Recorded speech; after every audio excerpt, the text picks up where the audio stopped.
Në këtë skemë plot tension, Kaja është i shqetësuar për sigurinë dhe vërtetësinë e rezultateve të testit të ADN-s, ndërsa Alia e siguron se askush nuk mund të manipulojë testin, pasi mostrat do të dërgohen personalisht prej saj dhe laboratori është nën mbikëqyrje 24 orë me kamera dhe roje sigurie. Në mes të kësaj situate të rënduar, vjen Zerrin, e cila dëshiron të shohë fëmijën. Personazhet debatojnë ashpër për vendimin se çfarë duhet të bëhet me fëmijën dhe me të vërtetën që pritet të dalë nga rezultati i testit.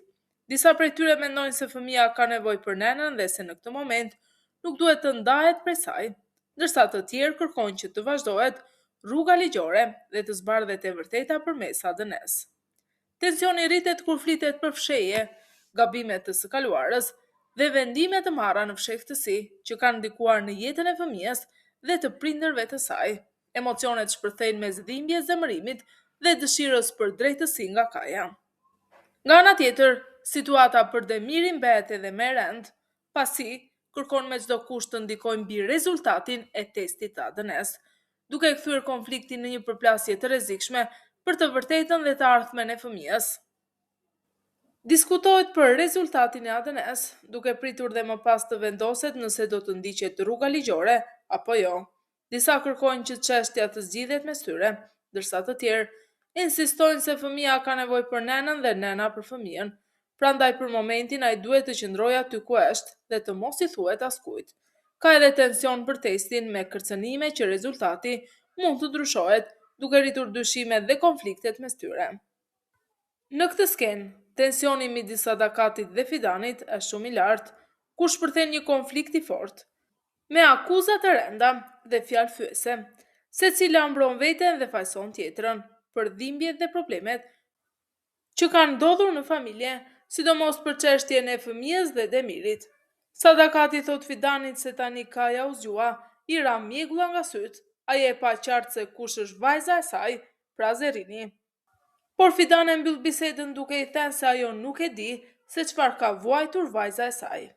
Zerrin ndodhet pranë vajzës së saj, në të njëjtën shtëpi ku Kaja e ka lejuar të qëndrojë. Megjithse mes tyre ende ka një distancë të ftohtë dhe plot mërzim, Kaja nuk e ka harruar ende faktin që ajo zgjodhi Demirin dhe nuk u divorcua prej tij dhe e mban këtë brenda vetes si një inat të pashprehur. Në një moment, Kaja hap telefonatën dhe fton Ipekun që të vinë në shtëpi. Ky vendim nuk i pëlqen as pak Zerrinit, pasi e ndjen veten të pasigurt dhe të lënduar nga prania e saj. Pak më vonë Ipek mbërrin në shtëpi dhe i afrohet foshnjës, duke e përkëdhelur me një sjellje të qetë, por njëkohësisht me ironi. Ajo e ngacmon Zerrinin duke lënë të kuptohet se si është e mundur që ajo i ka fshehur Kajës ekzistencën e fëmijës së tij. Zerrin e prekur dhe acaruar nga kjo situatë nuk duron gjatë. Ajo merr foshnjën nga duart e Ipek dhe e largon me kujdes, duke thënë se do ta verë në gjumë dhe duke u përpjekur të shmang konfliktin dhe të ruajë qetësinë e fëmijës në mes të gjithë tensionit që e rrethon shtëpinë.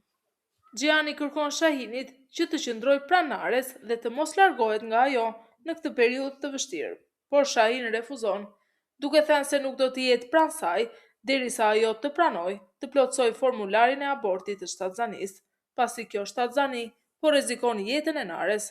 Sadaka ndërhyn në këtë bisedë dhe për herë të parë shprehet se është dakord me Shahinin, duke e mbështetur qëndrimin e tij për shkak të rrezikut serioz që ka për shëndetin e Nares. Denis fton Seratin në rezidencë për t'i treguar dhomën e tij të re dhe për të kaluar pak kohë së bashku. Megjithatë, Meriem fillon të nxjerrë justifikime për të mos shkuar.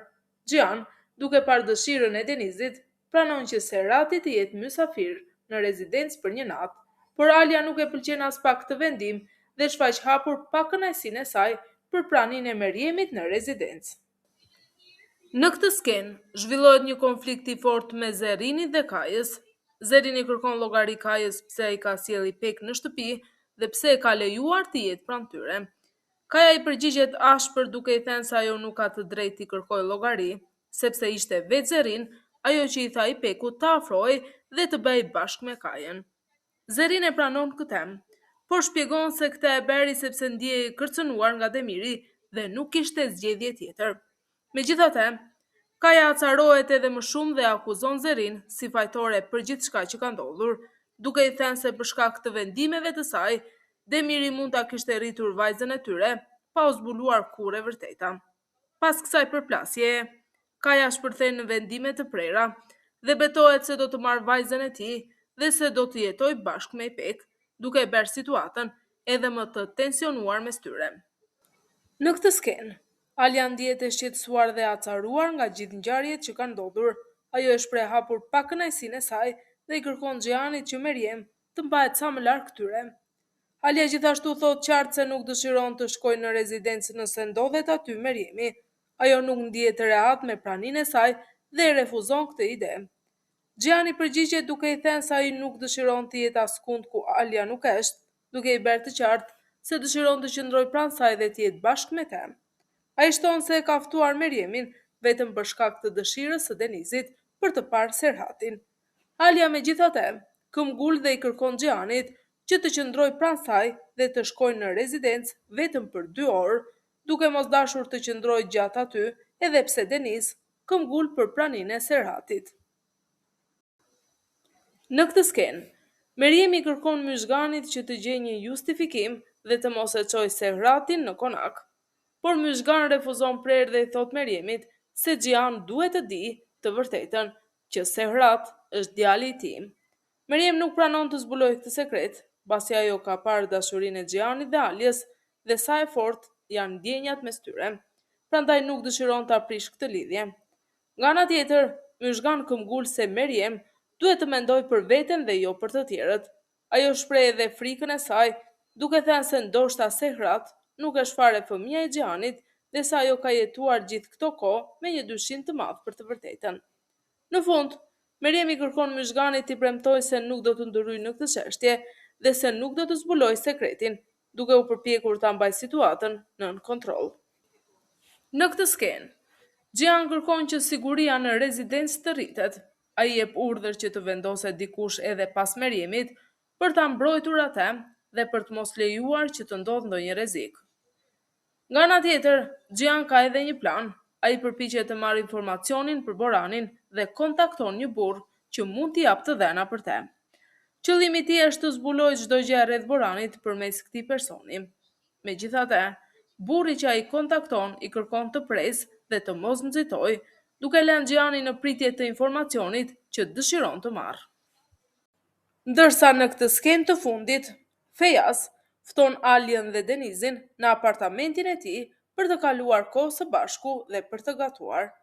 Ideja është e thjeshtë dhe miqësore, por reagimi nuk është i njëjtë për të gjithë. Xhian e kundërshton menjëherë këtë ide, pasi ndihet xhelos për Alien. Ai nuk e pëlqen afrimitetin e saj me Fejazin dhe e paralajmëron Alien që të mos shoqërohet me të, duke i thënë se qëllimet e Fejazit mund të mos jenë të mira. Nga ana tjetër, Alia i përgjigjet me ironi, duke i thënë Xhianit që të mos merret me të dhe të shkojë të kujdeset për Meriemin në vend që të shqetësohet për të dhe me kë shoqërohet ajo.